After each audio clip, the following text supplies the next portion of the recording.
Welcome to Resilient in Business, a podcast where we dive into insights, strategies, and systems to help you build scalable, thriving businesses. My name is Jad Atwe. I'm an engineer, an entrepreneur, and a business coach. Our intention from this show is to provide value and inspire entrepreneurs to keep pushing forward no matter the challenges. If you enjoy the content, subscribe and help us spread the message. Now, let's get into today's episode. Today, we're talking about compassion in business. What often happens is people or enterprises tend to focus more on how do we generate more revenue, how do we fulfill our service, but they forget about the human aspect of it. And for this topic, I'm glad to be joined with Bruno Cignacco. Bruno is a university lecturer, he's a speaker, he's a business consultant, and he's been doing this for a very long time. He works with companies to help them with their international trade and marketing efforts. Thank you for joining us, Bruno. Thank you for your invite. I feel very honored to be here. Thank you very much. Nice. So recently you wrote a book about this subject, the art of compassion in business. Let's talk a little bit. I'm curious, like what motivated you to write this book? Very interesting. Yes, I wrote the first edition of this book, The Art of Compassionate Business, before COVID. And this was 2019. And this was published by Routledge, one of the big four publishers worldwide. And when I started working on this book, that took me around 4 years, I read before an article in Harvard Business Review that is a very prestigious publication that was titled The Human Moment. The Human Moment. And in this article, they were talking about the importance of building a strong relationship with colleagues in the workplace. But also this article, strangely, wasn't talking about strategy, wasn't talking about tactics, wasn't talking about market share or profit, but was talking about something that is even more important than all these indicators in business, that is building strong in-person interaction with different people, especially stakeholders within the company, employees, management. And I was very intrigued because most of the articles in that publication are more focused on what I call the economic aspect of business. Profit, market share, productivity, how to get more competitiveness. And start exploring this. And in the past, I wrote a book about international marketing that was a traditional business book. And I started gathering a lot of research studies and cases of companies that were oriented toward people, but at the same time, they were very profitable. Companies that have very high reputation, companies that have very good brand image, companies that have high quality products and excellent customer reviews. And at the same time, these companies were developing what I call long-term relationship with the stakeholder. Not only interaction, short-term interaction, but long-term relationship, which implies that the needs of each party were very fully satisfied. This means that, for example, these companies were developing long-term relationship with suppliers. They were not changing supplier continually. They have contract with the supplier of 5-year contract, 10-year contract, and they were growing together, the company and its supplier. But this company also have very low turnover. This means that the employees wanted to work for this company. They felt not obligated. They were not going for the paycheck. They were going to work because they felt that they were making a meaningful contribution. And customers were not only loyal to this company, but they were recommending the company's product to other potential customers. And as a conclusion of this motivated to write the book. And what I felt that there were two main aspects in business. What I call the quantitative aspect of business, what can be measured, what can be counted precisely. For example, profit, market share, productivity, sales. And the qualitative aspect of business, what cannot be measured, such as compassion, camaraderie, support, kind care, generosity. But these second aspects, the qualitative aspect, help companies build strong, long-lasting relationship with the stakeholders. This is a bit the summary of the genesis of this book. After COVID, I wrote the second edition of this book that is a white cover. This book including more topics, new topics like compassionate leadership, the importance of trust in business, and hundreds of cases, more than 400 examples of companies that are human-oriented, that they care for people, that they have a heart, a human side, and also they're very profitable, very successful economically speaking. So, I mean, 4 years to write a book is a very long period. It sounds like extensive research went into this. What was the criteria that you were following, and like what were you interested in? What made you choose, what industry and what type of businesses? All the industry, include all the industry, include manufacturing industry, include car manufacturing industry, include service sector, for example, hospitality, include a restaurant, include a supermarket, all the sector, because the book is quite long, many sectors, but also the criteria that I use, for example, to back the theoretical framework for this book is research studies. So research study, scientific papers on compassion in business, or, for example, diversity in the workplace, or the importance of innovation for business success, all backed by scientific evidence. So this is science-based, but also the book is written not in a very technical or academic way. It's written in a way that can be understood by people attending university courses, but also the entrepreneurs that want to know more on a practical level how to implement what I call timeless principle. What are the timeless principles? Principles that we can talk about today and they are positive, and we can talk in 20 years' time and they will still be positive. For example, generosity, gratitude. And what they have in common, all these companies that are included in the book, that they have a broader view of business. The criteria is that they have a very important part of their mission is the economic aspect of this mission. They want to bring about more profit, more market share, grow, economically speaking. But they have also in their mission, embedded in their business mission, they have the what I call the social aspect. They want to bring a higher well-being for all people that are related to this company, directly and indirectly. Hey, a quick commercial break. This podcast is brought to you by Business Optimization Partners, a firm that specializes in helping entrepreneurs systemize their business and transform it into a professionally managed asset that is scalable and easy to operate. If you wish to learn more, download the guide to running a professionally managed business that's available in the description. Now, back to the episode. How do you find this translated in practice? Like, great, the mission is important, but how are you finding them actually applying it?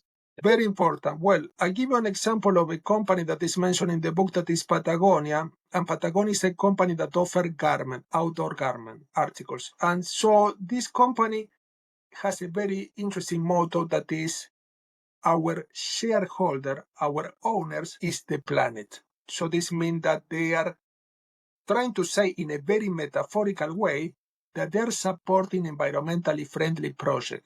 For example, this company uses for their garment a lot of cotton. Most of this cotton is organic.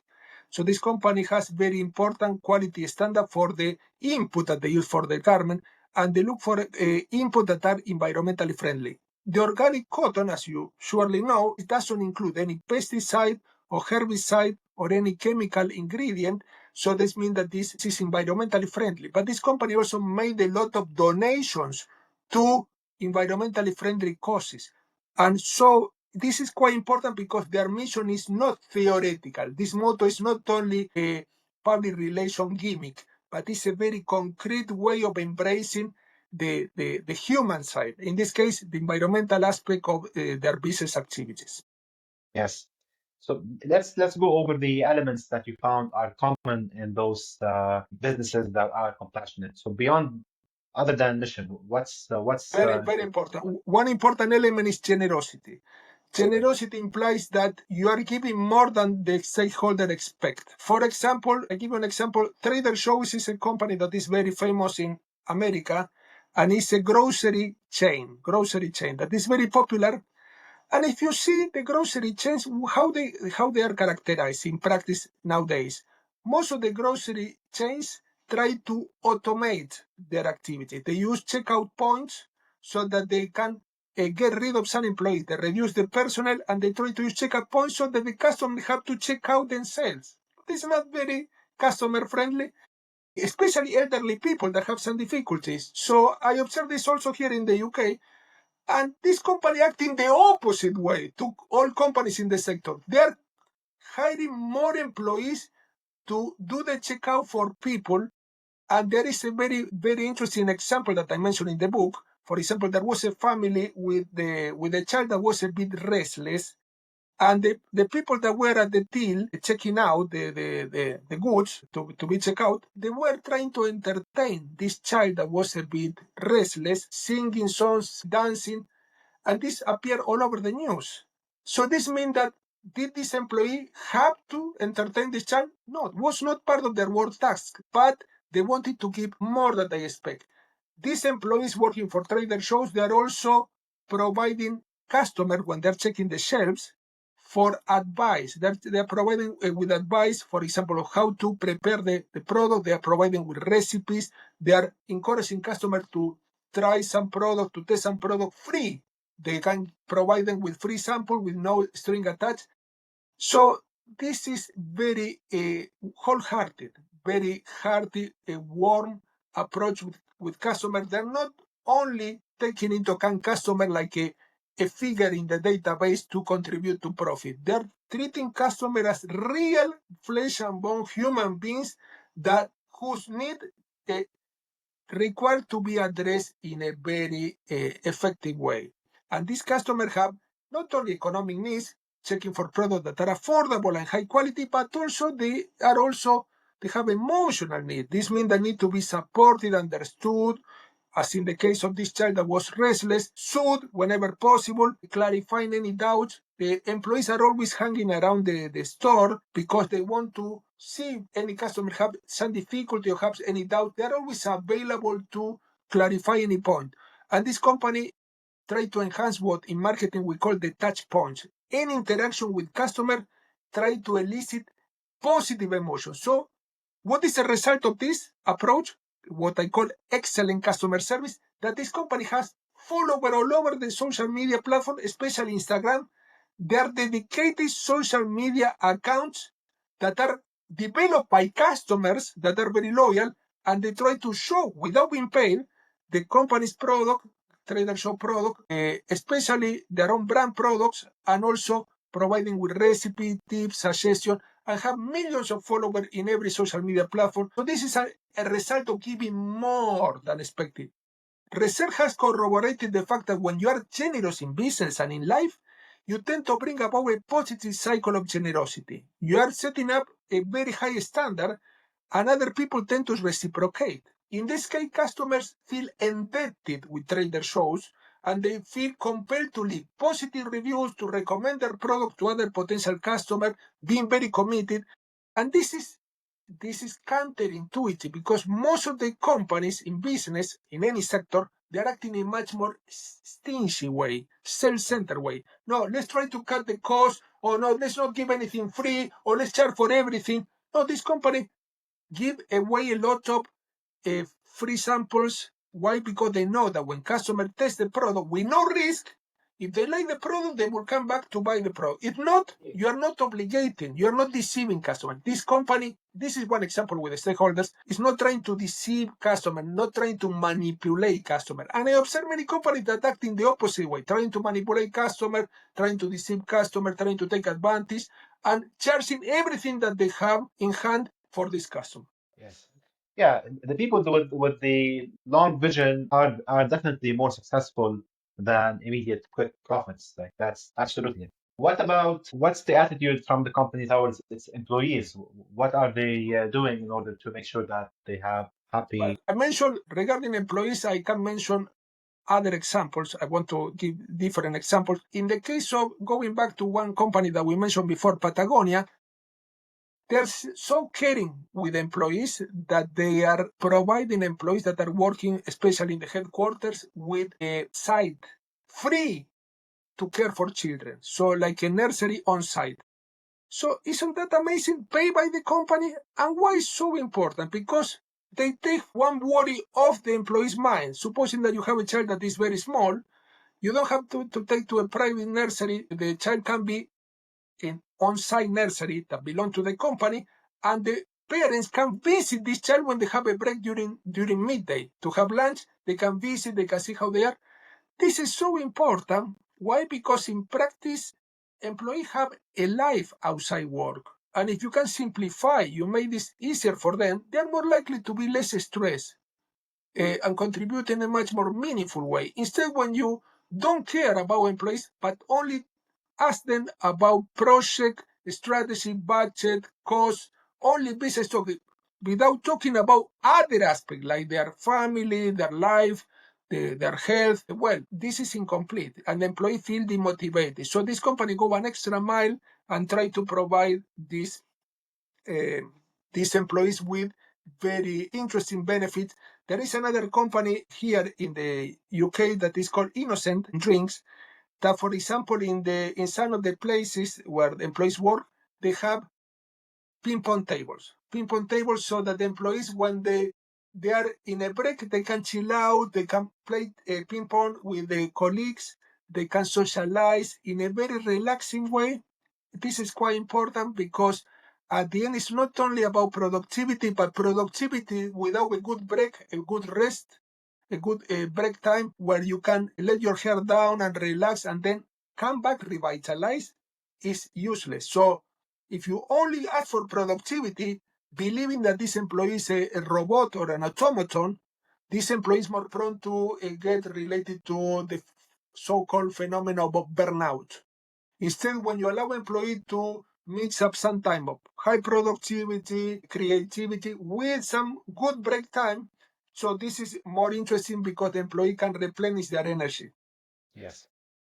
Let's, if we want to summarize the elements, so we talked about a meaningful mission, generosity, taking care of the employees. Are there any other elements that we appreciating of employees? Yes, appreciation. I see many companies that are not taking into account the importance of appreciation. Appreciation, also called gratitude or thankfulness. Why appreciation? There is a full chapter that I talk about appreciation and thankfulness. Why this is so important?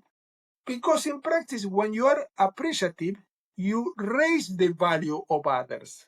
You are appreciating that you are saying thank you, and you are recognizing the positive aspect of them. And according to research, there are many papers on appreciation and business. When you appreciate people in business and outside business environment, they tend to feel more fulfilled. They feel that they are valued. They feel that they count. And if they're doing positive things, you are reinforcing positive behavior. Supposing that you are very appreciative and you see your employee, the most important project, this employee is undertaking this project and is working extra hours without asking for an additional pay, working and obviously spending less time with their family. And what happened? Many companies say, no, this is their obligation, this is their task, this is their duty. We don't have to recognize anything. They should be meeting the deadlines, very strict. This is a non-compassionate approach. But if you are compassionate and you are kind to this employee, supportive, you might write down a thank you note. Many companies have handwritten thank you notes and hand-signed thank you notes that they give to this employee. And these companies, in some cases, they give economic compensation, additional economic compensation, for example, a bonus. But some company go even further. This company show this employee achievement on the company's newsletter. They show on the company's newsletter, on the company's internal magazine, and in some cases, the company go even further. I mentioned some example in the book of companies that they pay this employee and the rest of the team members a retreat, going on a retreat abroad to relax, to chill out, all paid by the company because they achieve a very important milestone. This is nice because employees feel motivated. They felt that they have been contributing in a meaningful way. And we want to feel that we count. This is part of what I call emotional needs of stakeholders. Stakeholders like employees have emotional needs. They don't need only a good salary to pay for their livelihood. They need to be recognized, acknowledged, and they want to feel valuable. They want to feel competent. They want to feel diligent. They want to feel that their contribution was not wasted, and the lot of time that they spent at work was making a very important contribution to the company's mission and to people in general. So when you do this, you are more prone to generate a positive cycle of gratitude. And other people, seeing that you are grateful with others, tend to imitate. You are bringing about a positive role model for others to emulate. So this is quite interesting because what we have here, when you abide by this positive principle, generosity, kindness, others, relation, you tend to bring about a positive cycle. And you tend, for example, in the company's environment, you tend to generate what we call in business a psychologically safe workplace. What is a psychologically safe workplace? A workplace where employees feel at ease, they can be themselves, they can give their opinion, they are autonomous, people delegate tasks, there is no micromanaging, people are not ridiculed, people can propose new ideas and they can be supported and this idea can be considered. Research has corroborated the fact that in psychologically safe workplaces, there is higher employee satisfaction, higher customer satisfaction. Why? Because employees that are satisfied, they are fulfilled, they have this emotional need achieved and met, tend to serve customers, tend to adopt an attitude of service, a very kind attitude toward customer and try to add value to this customer. But also in these workplaces, psychologically safe workplaces, there tend to be also lower turnover. This means people want to remain in the company. This company has positive reviews in some website like Glassdoor. This means that the employee leave very positive reviews about the workplace, the company in general. And this has also lower stress levels, lower absenteeism. People go to work because they don't feel stressed, they feel that they're making a meaningful contribution, and this impact positively on the bottom line. So some author call these workplaces loving workplaces, where people treat each other with love, humanistic love. We care for each other in the workplace, we cooperate. And in these workplaces, there tend to be no negative side of politics. What is a negative side of politics? Gossiping, one-upmanship, and turf wars, competing with colleagues in a very unfair way. No, on the contrary, Politics, it is playing politics. very important. Yeah. So, what's your tell? I mean, this is a good comprehensive picture about what is compassion in business. What's your role these days? Are you like, do companies come to you to have a look at their culture and support them, or Okay. how are you working with them? Well, we have been delivering consultancy services for nearly 30 years. And originally, we started with some activities that are more related to international marketing. For example, international negotiation, international marketing strategy, also international partnerships, for example, cross-cultural strategies. And lately, over the last 5 years, 6 years, we introduced this new business unit that implies the training companies on non-traditional topics. For example, mindful communication in the workplace or mindful communication with customer.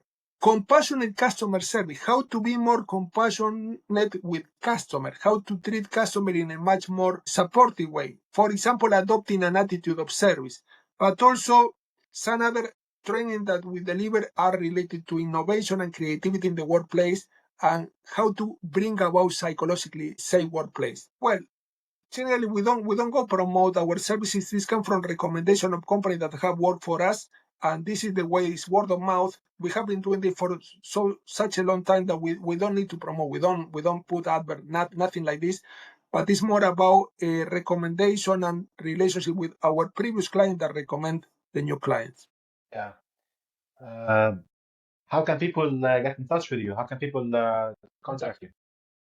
They can contact me. Well, they can contact me on LinkedIn. I'm posting many articles on LinkedIn, generally cases of companies that are compassionate, that come from my book, very real examples. But also they can find me on my website, www.brunocignacco.com.